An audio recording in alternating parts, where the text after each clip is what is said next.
Well, let's look at this data from Unidos US, a Latino-based civil rights and advocacy organization that surveyed around 2,700 Latinos across 8 states, including California.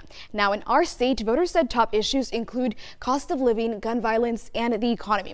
And that was pretty similar across Latinos in all states. But it's who they think would be better at addressing these issues where you see that slight change. Now, for example, in California, where Latinos are mostly from Mexico, we can see that Democrats won by a lot. California had 48 for Democrats and 15 for Republicans. That is a big difference. But now when you look at different states, like for example, Florida, where Latinos are usually from Cuba, Puerto Rico, and South America, it's a bit more even. So let's look at that now.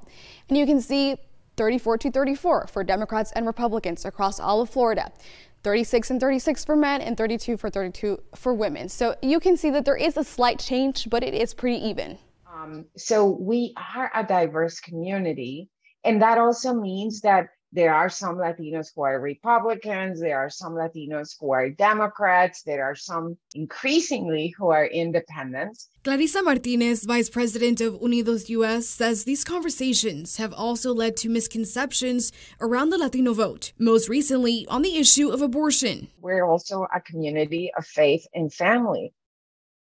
That also is undergirded by the fact that Latinos generally do not support extreme positions and do not support taking rights away from people. She says other misconceptions are that a majority of Latinos cannot vote, when data shows 8 out of 10 Latinos are U.S. citizens, and they are all across the political board. Both parties right now are underwater in terms of the peak levels of support that they have been able to achieve in previous cycles from Hispanic voters. And Martinez says that makes outreach even more important. Data also shows 2/3 of Latinos in California felt they were overlooked in the 2020 election. In studio, Vane Patino, 23 ABC News, connecting you. To be honest with you, times are hard. Joseph White has experienced a difficult few months. If it wasn't for these programs, I don't think we would survive. It seems like everything has affected everything, the economy and everything. Between inflation and supply chain backups, food prices are skyrocketing. For White, he says it's been about 3 months now that he and his family have felt the strain to get groceries. You know, the economy is in turmoil. There's no food in the refrigerator. My significant other and our 3 children, it's just affected all of us as a whole. If it wasn't for these pantries and these food boxes, you know, I don't think I would really survive, or my family would survive.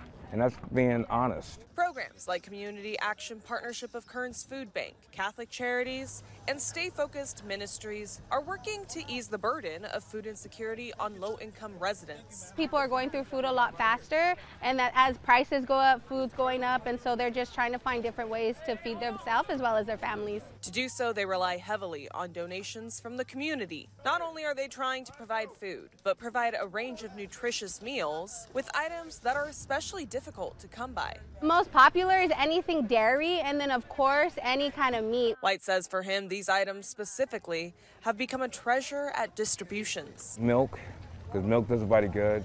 I like the meats, the breads, and especially the canned goods, because the canned goods, the vegetables and stuff like that, nourish the body and sustain our bodies. As Hurricane Ian continues to strengthen in the Atlantic, residents in parts of Tampa under mandatory evacuation. We expect to have to evacuate over 300,000 people, and it will take some time. Time is of the essence. Act now. Officials worried about a catastrophic storm surge in the city that could reach up to 10 feet above sea level. This portion of the coastline, the west coast of Florida, is incredibly vulnerable to storm surge. I want to stress that if you're ordered to evacuate, that you must comply with those evacuation instructions.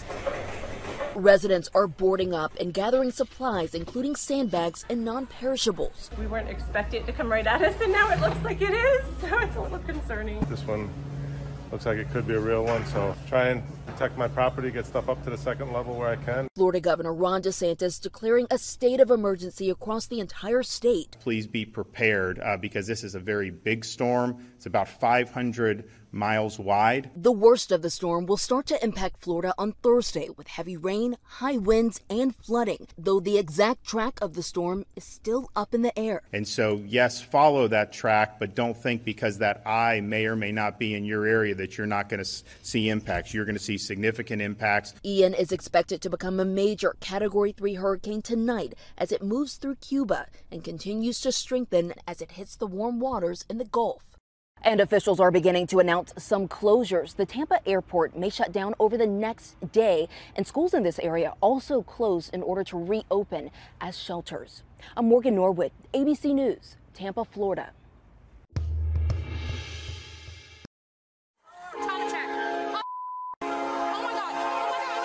It's the frantic moment officers noticed what was about to occur.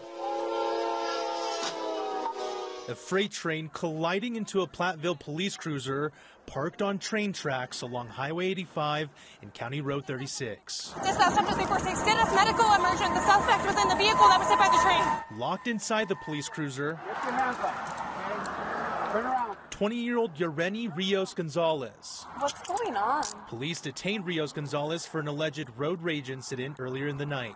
Where are you taking me? We're taking you to the car. Why? About 1 minute and 9 seconds after Rios Gonzalez was placed in the back of the police cruiser handcuffed, the train's horn is heard for the first time in the distance on this body cam recording. About 7 seconds later, She could have out that window. another horn. Who is that heart? This time louder, but still no reaction from police. Over the next 8 seconds, even more horns are heard before these two officers realize Rios Gonzalez is in danger. Trauma check.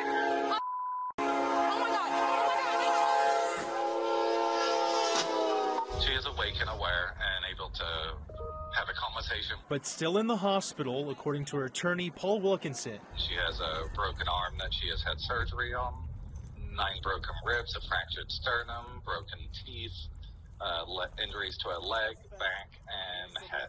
Many questions remain. The biggest, why the officer parked the cruiser on the tracks, why that officer then put Rios Gonzalez in that cruiser, and why it took critical seconds to notice the approaching train. Most alarming thing for me is that you can hear the train coming. And it's at nighttime, and the train has lights also. So you can both hear and see the train coming. Wilkinson says Rio Gonzalez heard and saw that train coming well before officers did. She was trying to get everybody's attention. But unlike those officers, she could do nothing to save herself. She was trying to get their attention. She was yelling. She was trying to escape.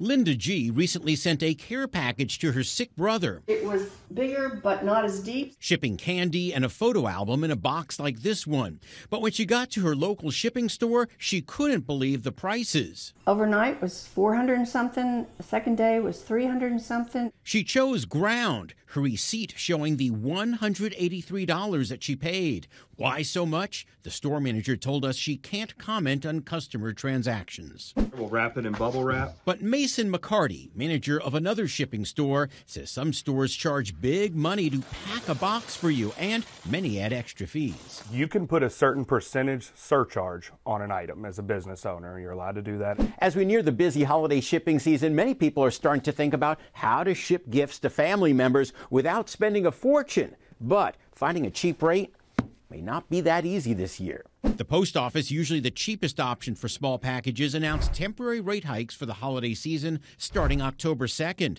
So what can you do? Kate Hoots with merchantmaverick.com says if you're shipping with UPS or FedEx, use their free materials. They like the boxes. They're shipped to fit into their shipping scheme, so it'll ship for cheaper and faster. Kate says use the smallest package possible without damaging what's inside, and use recycled materials like the cardboard dividers from the liquor store. They're clean, they're free, why not?